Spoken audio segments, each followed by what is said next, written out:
धम्मचक्र प्रवर्तन आणि अशोका विजयादशमी दसरा प्रवाद समजून घ्या। आजच्या दिवशी रावण दसरा तसेच अशोक विजयादशमी अथवा पांडवांचा प्रतिदिन, सीमोल्लंघन, अशोक विजयादशमी अशा विविध कारणांसाठी सण साजरा करणाऱ्या सर्वांनाच सणाच्या शुभेच्छा। आमच्या सणाच्या दिवशीच तुम्ही तुमचा अशोक विजयादशमी का साजरा करता असा प्रश्न विचारणाऱ्यांनाही शुभेच्छा आणि धम्मचक्र प्रवर्तन दिवस विजयादशमी नाही तर 14 ऑक्टोबरलाच साजरी करा म्हणणाऱ्या फतवामार्तंडांनाही शुभेच्छा। ज्याला जे पटतं त्याने ते खासगीत साजरं करावं। ज्याला जे इतरांना सांगावंसं वाटतं त्याने ते सभ्य आणि संयमित भाषेत अभ्यासपूर्ण रीतीने सांगावे। संवादाला जागा ठेवावी। आक्रस्ताळेपणा न करता प्रश्न करावेत आणि वर्षभर यावर चर्चास्त्रे ठेवावीत। त्यातून कुणाला मतं बदलावीशी वाटली तर ते सीमोल्लंघन होईलच। इडापिडा टळो आणि बळीचं राज्य येवो। हजारो वर्षांपूर्वी नेमके काय झाले होते हे आज सांगता येणे कठीण आहे। आज पुरातत्व शास्त्राच्या अभ्यासातून मिळत असलेल्या पुराव्यांवरून काही थिअरीज मांडल्या जात आहेत। त्या इतिहास म्हणून स्थापित होण्याला अजून काळ लोटावा लागेल।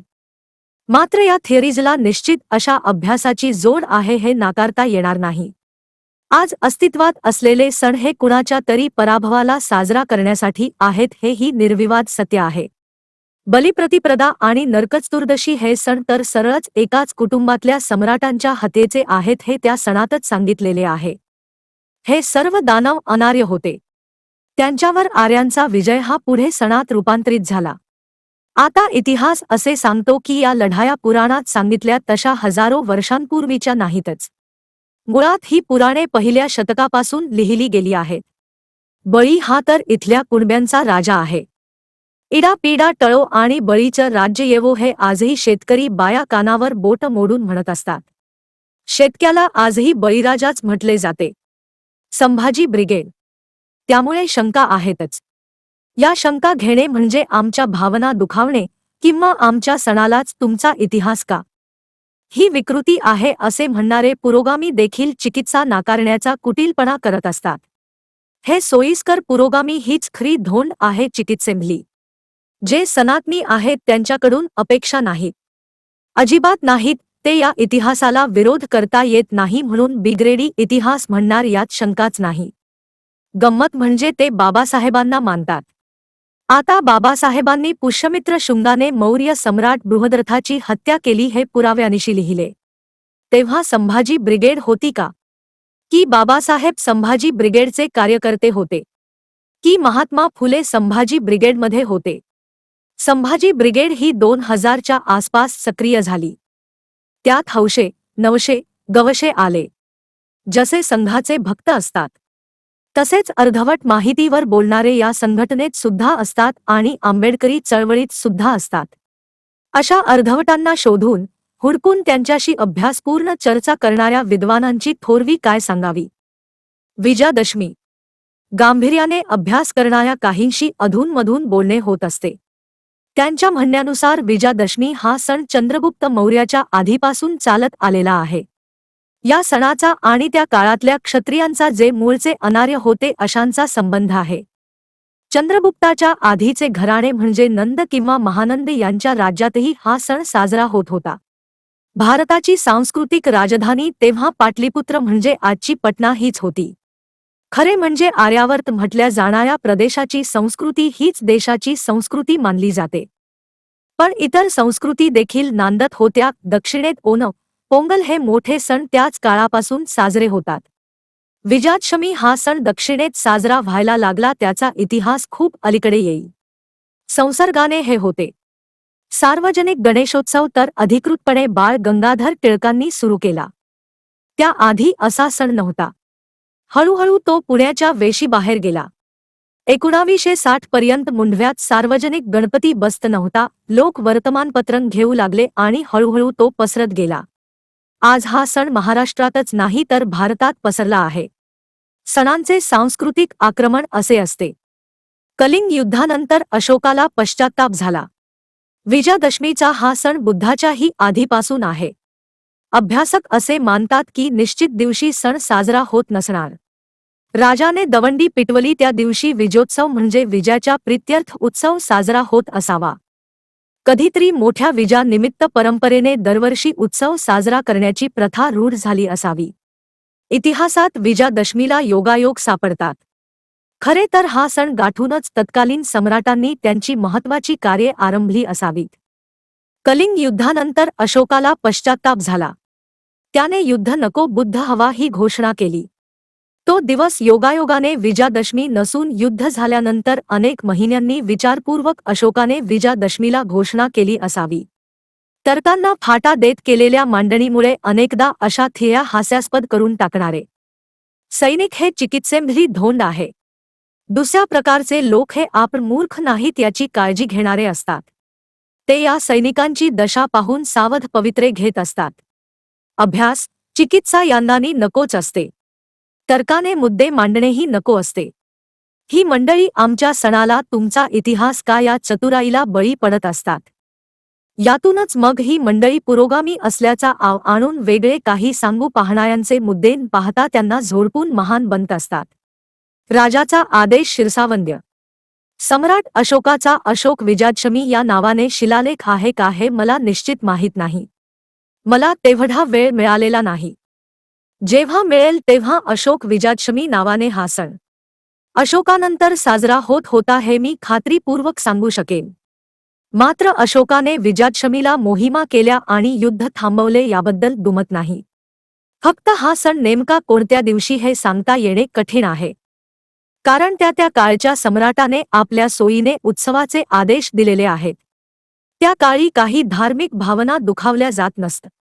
सम्राटाच्या भावना दुखावल्या जाणार नाहीत हेच पाहिले जात असणार. मुळात एवढा तरी विचार होत असेल का? राजाचा आदेश शिरसावंद्य हेच धोरण असायला पाहिजे. अजून एक महत्त्वाची गोष्ट म्हणजे प्रत्येक सम्राटाने आपापल्या नावे कालगणना सुरू केली.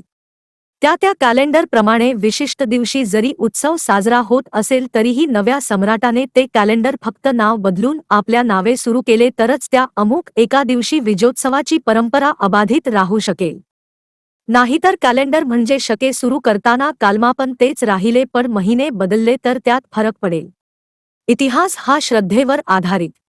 विजयोत्सवाची विजयादशमी कशी झाली याच्या अनेक थिया आहेत. त्याचा आढावा घेत बसणे शक्य नाही. ज्याने त्याने ते करावे. सम्राट बृहद्रथाने पूर्वीच्या 10 मौर्य सम्राटांचा वंश समाप्त झाला हे जाहीर करण्यासाठी 10 तोंडाच्या मूर्तीला जाहीररित्या आगीच्या भक्षस्थानी दिले. त्यासाठी त्याने विजयोत्सवाची निवड केली म्हणून त्याला विजयादशमी हे नाव प्राप्त झाले असा एक तर्क आहे. तर्काला छातीठोकपणे इतिहास म्हणून सांगणाऱ्या उत्साही वीरांमुळे चिकित्सकांची नक्कीच अडचण होत असते.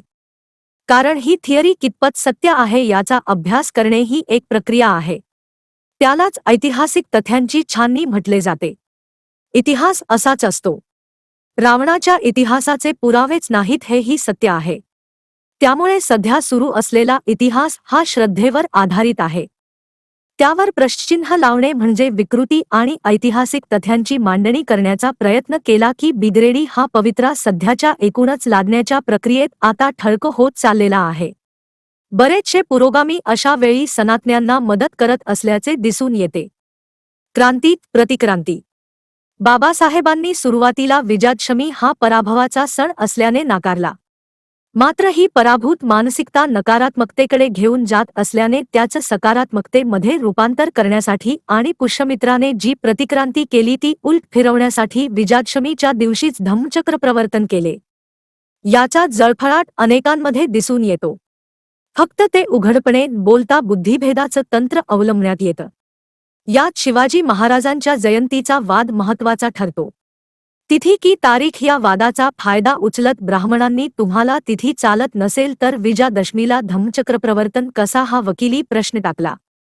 त्याने अनेकांच्या दांड्या गुल झाल्या. कारण बाबासाहेबांची एकूण स्ट्रॅटर्जी जर समजलेली नसेल तर तुकड्या तुकड्यात बाबासाहेबांची चळवळ समजून घेणे हा आत्मघातच असतो. क्रांती प्रतिक्रांती वाचल्यानंतर ते स्पष्ट होत जाते. पुरोगामी धम्मचक्र प्रवर्तन विजयादशमीला घेतले म्हणूनच बाबरी मशीद 6 डिसेंबरला पाडली. यावरून बाबासाहेब प्रतिगाम्यांना नीट समजले आहेत पण त्यांच्या नावे चळवळ चालवणाऱ्यांना समजलेले नाहीत असे खेदाने म्हणावे लागते. विजयादशमीलाच धम्मचक्र प्रवर्तन बाबासाहेबांनी केले असे मानण्यासाठी अनेक कारणे आहेत. 14 ऑक्टोबर हा कोणताही खास दिवस नाही. या दिवसाची निवड करण्याचे कारण दिसत नाही. 15 ऑक्टोबर का नाही, वैशाखी पौर्णिमा का नाही असे प्रश्न पण आहेतच. ते महत्त्वाचे नाहीत.